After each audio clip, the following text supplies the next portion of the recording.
De modo geral, eu queria que a doutora falasse. Doutora, num suicídio, uma possível tentativa de suicídio no seio escolar, onde era o local em que a violência era mais praticada, ou totalmente praticada, imaginamos, né?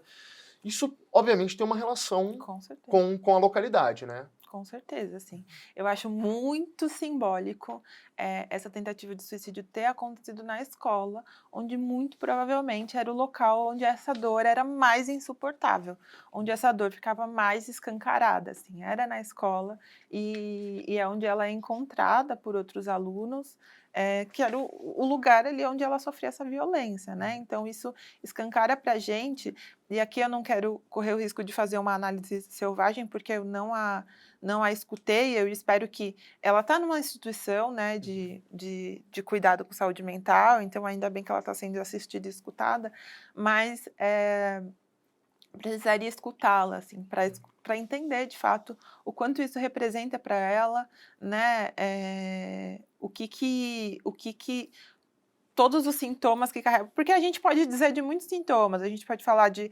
ansiedade, a gente pode falar de baixa autoestima, a gente pode falar de, muitas vezes, uma fobia social, Uhum. mas os sintomas, eles são só a consequência, né. 2 pessoas que passam por uma mesma violência, elas vão responder de maneira diferente, né, e ela, infelizmente, ela é atravessada por essa falta de vontade de viver, né, de não querer estar viva. E aí ela passa, depois de que ela já é tirada daquele ambiente, ela tenta de novo, ela tem uma nova tentativa de suicídio, porque é isso, assim, é essa dor São insuportável. marcas que ficam, né, Com nesse sentido. certeza. Eu queria até agora falar com um pouquinho também com o doutor, porque quando nós imaginamos agora em que ela está sendo assistida por uma instituição, porém, nós sabemos que um tratamento de saúde mental, ele não acontece do dia para a noite, precisa de tempo, essa menina tem que ser muito bem assistida, muito acolhida pela própria família, né, para que te desse muita força, mas nós não sabemos se esse tipo de tratamento em algum momento vai precisar ir para o âmbito particular, ou seja, vai ser Uhum. oneroso, possivelmente, porque nós sabemos que é uma das ferramentas, né, de saúde mental, ela pode ser medicada, começar agora a ter que tomar remédio. Isso acaba tendo um gasto. Isso também pode entrar como alegação da família para requerer uma compensação financeira? Sim, todos esses danos eles são cumulativos, todos eles. Então, o dano psicológico, o dano patrimonial. Veja, a gente estava falando no início da nossa conversa que o ECA ele estabelece como medida socioeducativa a reparação do dano, né? Então, se a gente começar a entender a extensão desse dano, você começa até a planilhar ele, você começa a entender e fala o seguinte: beleza, minha filha não vai entrar mais aqui, mas eu também não posso colocar ela mais num colégio da quebrada, então eu vou ter que tirar dinheiro não sei da onde, vou fazer um empréstimo, vou ter que colocá-la numa outra escola. Quanto isso vai custar? Quem vai ter que pagar isso daí? Ela vai ter que fazer tantas sessões de psicanálise, psicoterapia, vai ter que tomar, sei lá, ansiolítico, porque agora é Uhum. isso. Uhum. Essa menina ela vai ter que passar por um processo de cura mental, Uhum. espiritual, afetiva, ela vai carregar isso pro resto da Com vida. certeza. Então, toda essa extensão desse dano, e se em algum momento ficar constatado que devido a essa situação também algumas sequelas ficaram, sei lá, ela não consegue mais ter, ela desenvolveu uma síndrome de pânico tão grave, porque isso acontece, né, Com doutora? Me certeza. corrija se eu estiver errado. Uhum. Ela desenvolveu uma síndrome psicológica, psíquica tão Uma forte que ela fobia não social. vai, uma fobia social, por exemplo, que ela não consegue mais ir numa sala de aula. Uhum. Ela vai ter que estudar online sozinha ou com um professor particular. Então, todo este tipo de prejuízo, seja ele patrimonial, estético, porque às vezes a gente não sabe, mas vamos supor também que essa menina, sei lá, ela raspou, a gente não viu ela. Uhum. A gente não sabe até que ponto isso daí, como ela tá fisicamente. Existem indícios de que há um vídeo onde ela tinha supostamente beijado alguém e eles estavam ameaçando espalhar esse vídeo para a escola inteira e que sei lá mais o Uhum. quem. Cadê esse vídeo? Onde que tá esse vídeo? Tá em alguma plataforma de conteúdo adulto? Ninguém sabe Uhum. isso ainda. Então toda essa extensão desse dano ela deve ser somada com um tipo de indenização que seja justa e que Sim. faça com que minimamente essa menina consiga ser reinserida num convívio Uhum. social, onde ela consiga ter minimamente uma qualidade de vida respeitando o princípio da dignidade da pessoa humana nesse Sim. sentido.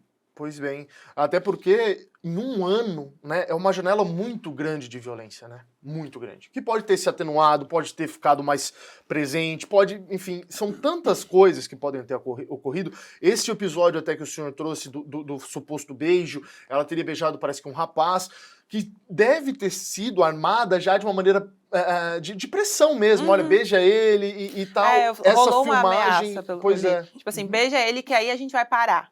Pois é. Uhum. Só que daí agora a ameaça é porque nós temos um vídeo agora que você está fazendo isso. E agora? Como é que. Ela devia estar vivendo sob um estresse muito forte, né? De modo geral. E, bom, de modo a contribuir até com a nossa conversa aqui, a nossa produção, né, por meio do Lucas Búfalo, nosso colega também, ele conversou com a psicóloga Jaqueline Gomes, né? E a gente tem uma breve sonora, né, uma breve entrevista com ela. Eu queria que fosse reproduzida para que a gente pudesse também colaborar, né? Na verdade, que a doutora pudesse colaborar um pouco com a nossa conversa aqui.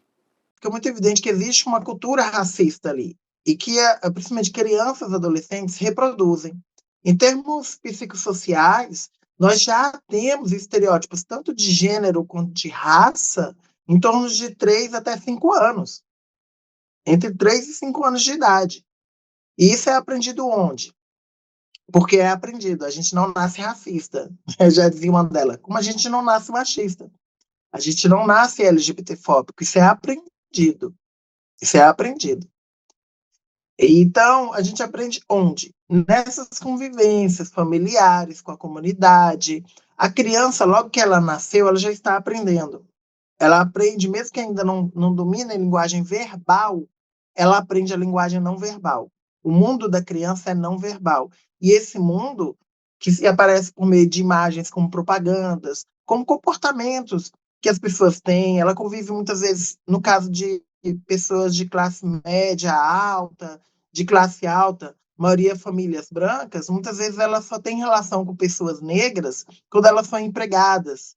E a gente, como eu disse, viemos de uma cultura que foi escravocrata. Ainda não resolvemos todos os problemas das relações de trabalho no Brasil. Nós estamos lutando hoje para que se entenda como senso comum, e ainda não é para muitas pessoas, principalmente para algumas elites, que uma jornada de 6 por 1, ela é desumana. Então, é esse nível que nós estamos falando, dessa cultura.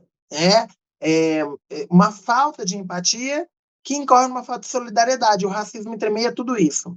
O racismo, infelizmente, ele é base de muitas relações entre classes na nossa cultura e nós temos que tornar ele visível para enfrentá-lo, senão a gente não consegue enfrentar.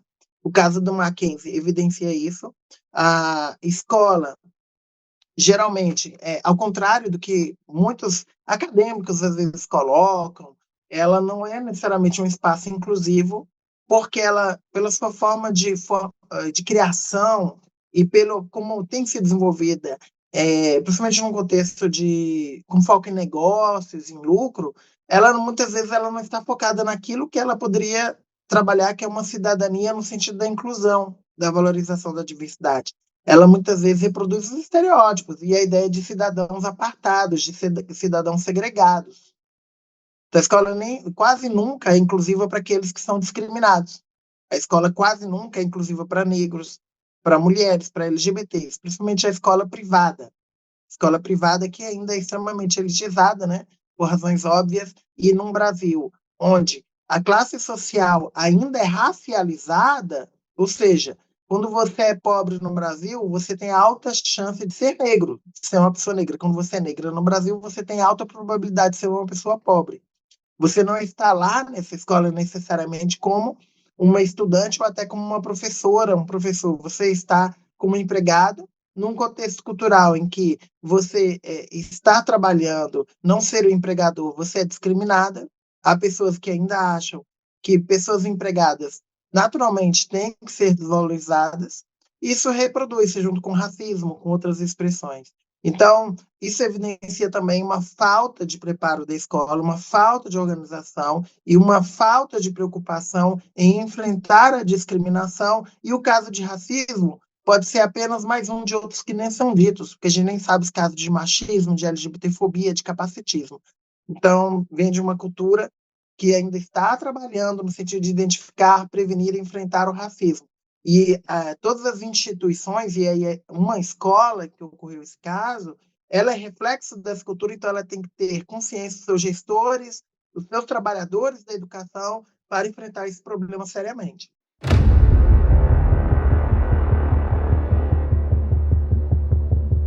Lembrando que esse vídeo é apenas um corte. Para acessar o conteúdo completo, o link vai estar na descrição, no card ou na tela final. E se você ainda não é inscrito, não perca tempo. Se inscreva, deixe o seu like e acompanhe todos os nossos conteúdos aqui no canal.